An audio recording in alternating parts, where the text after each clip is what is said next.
سلطان صلاح الدین ایوبی کے دور کے ایمان افروز واقعات۔ 8 دنوں بعد رات کا پچھلا پہر تھا۔ سلطان ایوبی کے جاگنے میں ابھی کچھ دیر باقی تھی۔ اسے ملازم نے جگا دیا اور کہا کہ الناصر، علی بن سفیان اور 2 اور نائب آئے ہیں۔ سلطان اچھل کر اٹھا اور ملاقات کے کمرے میں چلا گیا۔ ان حکام کے ساتھ ان دستوں میں سے ایک کا کماندار بھی تھا جو شہر سے دور گشت کرتے رہتے تھے۔ سلطان ایوبی کو بتایا گیا کہ کم و بیش 6000 سوڈانی، جن میں برطرف سوڈانی فوج کے افراد ہیں اور اس وحشی قبیلے کے بھی، جس کے عقیدے کو ملیا میٹ کیا گیا تھا، مصر کی سرحد میں داخل ہو کر ایک جگہ پڑاؤ کیے ہوئے ہیں۔ اس کماندار نے یہ عقل مندی کی کہ عام لباس میں 2 شتر سوار یہ معلوم کرنے کے لیے بھیجے کہ اس لشکر کا کیا ارادہ ہے۔ ان شتر سواروں نے اپنے آپ کو مسافر ظاہر کیا اور یہ معلوم کر لیا کہ یہ لشکر قاہرہ پر حملہ کرنے جا رہا ہے۔ شتر سواروں نے لشکر کے سربراہوں سے مل کر سلطان ایوبی کے خلاف باتیں کیں اور کہا کہ وہ بہت سے آدمیوں کو اس لشکر میں شامل کرنے کے لیے لائیں گے۔ یہ کہہ کر وہ رخصت ہو آئے۔ ان کی اطلاع کے مطابق یہ لشکر ادھر ادھر سے مزید نفری کا منتظر تھا اور اسے اگلے روز وہاں سے کوچ کرنا تھا۔ سلطان ایوبی نے پہلا حکم یہ دیا کہ خلیفہ کے محافظ دستے میں صرف 50 سپاہی اور ایک کماندار رہنے دو، باقی تمام دستے کو چھاؤنی میں بلا لو۔ اگر خلیفہ احتجاج کرے تو کہہ دینا کہ یہ میرا حکم ہے۔ سلطان نے علی بن سفیان سے کہا کہ اپنے شعبے کے کم از کم 100 آدمی جو سوڈانی زبان اچھی طرح بول سکتے ہیں، سوڈانی باغیوں کے بھیس میں اس کماندار کے ساتھ ابھی روانہ کر دو۔ کماندار سے کہا کہ یہ 100 آدمی ان 2 شتر سواروں کے ساتھ سوڈانیوں کے لشکر میں شامل ہوں گے۔ یہ 2 شتر سوار سنتری بتائیں گے کہ وہ وعدے کے مطابق مدد لائے ہیں۔ ان کے لیے ہدایات دیں کہ وہ لشکر کی پیش قدمی کے متعلق اطلاع دیں گے اور یہ دیکھیں گے کہ رات کے وقت اس لشکر کے جانور اور رسد کہاں ہوتی ہے۔ سلطان ایوبی نے الناصر سے کہا کہ تیز رفتار گھوڑ سوار، چھاپہ ماروں اور چھوٹی منجنیقوں کے دستے تیار رکھو۔ میں نے سوچا تھا کہ سیدھی ٹکر لے کر سوڈانیوں کو شہر سے دور ہی ختم کیا جائے، الناصر نے کہا۔ نہیں، سلطان ایوبی نے کہا، یاد رکھنا الناصر، اگر دشمن کی تعداد کبھی تم سے تھوڑی ہو تو بھی براہ راست تصادم سے گریز کرو، رات کو چھاپہ مار استعمال کرو، شب خون مارو، دشمن کو پہلو سے لو، عقب سے لو، ضرب لگاؤ اور بھاگو، دشمن کی رسد تباہ کرو، جانور تباہ کرو، دشمن کو پریشان کرو، اس کے دستے بکھیر دو، اسے آگے آنے کی مہلت نہ دو، اسے دائیں بائیں پھیل جانے پر مجبور کر دو۔ اگر سامنے سے ٹکر لینا چاہتے ہو تو یہ نہ بھولو کہ یہ صحرا ہے۔ سب سے پہلے پانی کی جگہ پر قبضہ کرو، سورج اور ہوا کے رخ کو دشمن کے خلاف استعمال رکھو، اسے پریشان کر کے اپنی پسند کے میدان میں لاؤ، میں تمہیں عملی سبق دوں گا۔ اس لشکر کی یہ خواہش میں پوری نہیں ہونے دوں گا کہ وہ قاہرہ تک پہنچے یا میری فوج اس کے سامنے جا کر لڑے۔ اس نے علی بن سفیان سے کہا، تم جن 100 آدمیوں کو لشکر میں شامل ہونے کے لیے بھیجو گے، انہیں کہنا کہ وہ سوڈانیوں میں یہ افواہ پھیلا دیں کہ 6-7 دنوں تک سلطان ایوبی فلسطین پر حملہ کرنے کے لیے جا رہا ہے، اس لیے قاہرہ پر حملہ اس کی غیر حاضری میں کیا جائے۔ ایسی بہت سی ہدایات اور احکام دے کر سلطان ایوبی نے انہیں بتایا کہ وہ آج شام سے قاہرہ میں نہیں ہوگا۔ اس نے انہیں قاہرہ سے بہت دور ایک جگہ بتائی۔ وہ اپنا ہیڈ کوارٹر دشمن کے قریب رکھنا چاہتا تھا تاکہ جنگ اپنی نگرانی میں لڑا سکے۔ سب نے ملاقات کے کمرے میں ہی صبح کی نماز پڑھی اور سلطان ایوبی کے احکام پر کارروائی شروع ہو گئی۔ سلطان ایوبی تیاری کے لیے اپنے کمرے میں چلا گیا۔ ادھر سوڈانیوں کے لشکر میں اضافہ ہوتا جا رہا تھا۔ 2 سال گزرے، ان کی ایک بغاوت بری طرح ناکام ہو چکی تھی۔ دوسری کوشش کی تیاریاں اسی وقت شروع ہو گئی تھیں۔ صلیبیوں نے مدد کا وعدہ کر رکھا تھا اور جاسوسوں کی بہت بڑی تعداد مصر میں داخل کر دی تھی۔ سوڈانیوں کا حملہ ایک نہ ایک روز آنا ہی تھا، لیکن یہ اچانک آ گیا۔ وجہ یہ تھی کہ سلطان ایوبی نے ایک سوڈانی قبیلے کے مذہب پر فوجی حملہ کیا اور اس کے دیوتاؤں کا مسکن تباہ کر دیا تھا۔ یہ وجہ معمولی نہیں تھی۔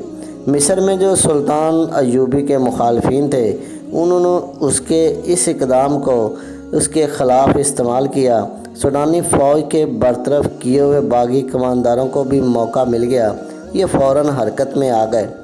ان میں مصری مسلمان بھی تھے۔ انہوں نے اس قبیلے کے مذہبی جذبات کو بھڑکایا اور انہیں کہا کہ ان کا مذہب سچا ہے اور اگر وہ سلطان ایوبی کے خلاف اٹھیں گے تو ان کے دیوتا اپنی توہین کا انتقام لینے کے لیے ان کی مدد کریں گے۔ انہوں نے 5-7 دنوں میں لشکر جمع کر لیا اور قاہرہ پر حملے کے لیے چل پڑے۔ جو ادھر ادھر کے لوگوں کو پتہ چلتا تھا، وہ اس لشکر میں شامل ہوتے جاتے تھے۔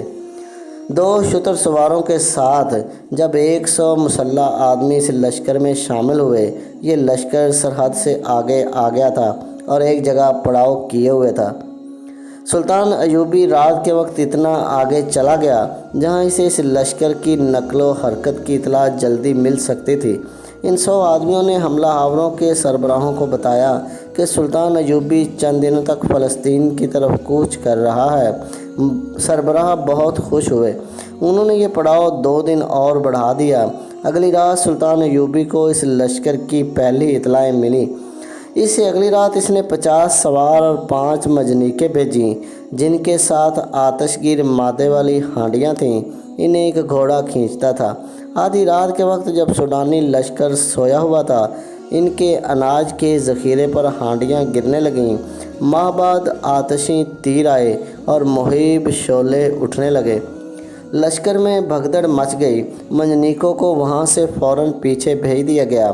50 سواروں نے 3-4 حصوں میں تقسیم ہو کر گھوڑے سر پر دوڑائے اور لشکر کے پہلوؤں کے آدمیوں کو کچلتے اور برچھیوں سے زخمی کرتے غائب ہو گئے۔ لشکریوں کو سنبھلنے کا موقع نہ ملا۔ آگ کے شعلوں سے جہاں اناج کا ذخیرہ جل رہا تھا، وہاں اونٹ اور گھوڑے بدک کر ادھر ادھر بھاگنے لگے۔ سلطان ایوبی کے سوار ایک بار پھر آئے اور تیر برساتے گزر گئے اور وہ اس کے بعد نہیں آئے۔ دوسرے دن اطلاع ملی کہ سوڈانیوں کے کم و بیش 400 آدمی آگ سے، گھوڑوں اور اونٹوں کی بھگدڑ سے اور چھاپہ مار سواروں کے حملوں سے مارے گئے ہیں۔ تمام تر اناج جل گیا اور تیروں کا ذخیرہ بھی نظر آتش ہو گیا تھا۔ لشکر نے وہاں سے کوچ کیا اور رات ایسی جگہ پڑاؤ کیا جہاں ادھر ادھر مٹی کے ٹیلے تھے۔ اس جگہ شب خون کا خطرہ نہیں تھا۔ اب رات کو گشتی دستے بھی پڑاؤ سے دور دور گشت کرتے رہے، مگر حملہ پھر بھی ہوا۔ اس کا اندازہ بھی گزشتہ رات جیسا تھا۔ لشکر کے سربراہوں کو معلوم نہیں تھا کہ ان کے 2 گشتی دستے سلطان ایوبی کے چھاپہ ماروں کی گھات میں آ گئے تھے اور مارے گئے۔ تیر اندازوں نے ٹیلوں سے آتشیں تیر چلائے اور غائب ہو گئے۔ شہر کا دھندلکا نکھرنے تک یہ شب خون جاری رہے۔ ان سے گزشتہ رات کی نسبت زیادہ نقصان ہوا۔ شام کو علی بن سفیان نے سلطان ایوبی کو اپنے جاسوسوں کی لائی ہوئی یہ اطلاع دی کہ کل دن کے وقت سوڈانی لشکر اس انداز سے پیش قدمی کرے گا کہ شب خون مارنے والوں کا ٹھکانہ معلوم کر کے اسے ختم کیا جائے گا۔ سلطان ایوبی نے اپنے قریب کچھ فوج رکھی تھی۔ اس نے رات کے وقت حملہ نہ کرایا۔ اسے معلوم تھا کہ اب دشمن چوکنا ہوگا۔ اگلے روز اس نے 400 پیادہ سپاہی سوڈانیوں کے لشکر کے دائیں طرف نصف میل دور بھیج دیے اور 400 بائیں طرف۔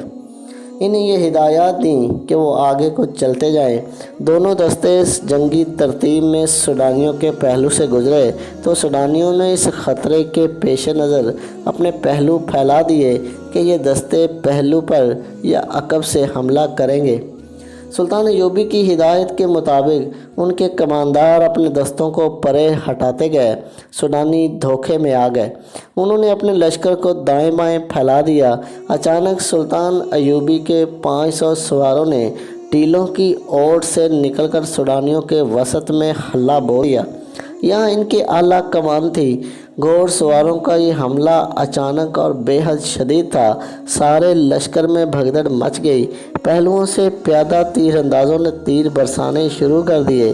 اس طرح صرف 1300 نفری کی فوج نے کم و بیش 6000 کے لشکر کو بھگدڑ میں مبتلا کر کے ایسی شکست دی کہ صحرا لاشوں سے اٹ گیا اور سوڈانی قید میں بھی آئے اور بھاگے بھی۔ بھاگنے والوں کی تعداد تھوڑی تھی۔ یہ سوڈانیوں کی دوسری بغاوت تھی جو سلطان ایوبی نے انہی کے خون میں ڈبو دی۔ اب کہ سلطان ایوبی نے ڈپلومیسی سے کام نہیں لیا، اس نے جنگی قیدیوں سے معلومات حاصل کر کے ان تمام کمانداروں اور دیگر حکام کو قید میں ڈال دیا جو درپردہ بغاوت کی سازش میں شریک تھے۔ تخریب کاروں کی بھی نشاندہی ہو گئی، انہیں سزائے موت دی گئی۔ رجب جیسے نائب سالاروں کو ہمیشہ کے لیے قید خانے میں ڈال دیا گیا۔ سلطان ایوبی حیران اس پر ہوا کہ بعض ایسے حکام اس سازش میں شریک تھے جنہیں وہ اپنا وفادار سمجھتا تھا۔ اس نے اپنے معتمد سالاروں اور دیگر حکام سے کہہ دیا کہ مصر کے دفاع اور سلطنت کے استحکام کے لیے سوڈان پر حملہ اور قبضہ ضروری ہو گیا ہے۔ اس نے خلیفہ الاعظم سے محافظ دستہ واپس لے کر اسے معزول کر دیا اور اعلان کر دیا کہ اب مصر خلافت عباسیہ کے تحت ہے اور یہ بھی کہ خلافت کی گدی بغداد میں ہوگی۔ سلطان ایوبی نے ارارہ کو 8 محافظوں کے ساتھ نور الدین زنگی کے حوالے کرنے کے لیے روانہ کر دیا۔ جاری ہے۔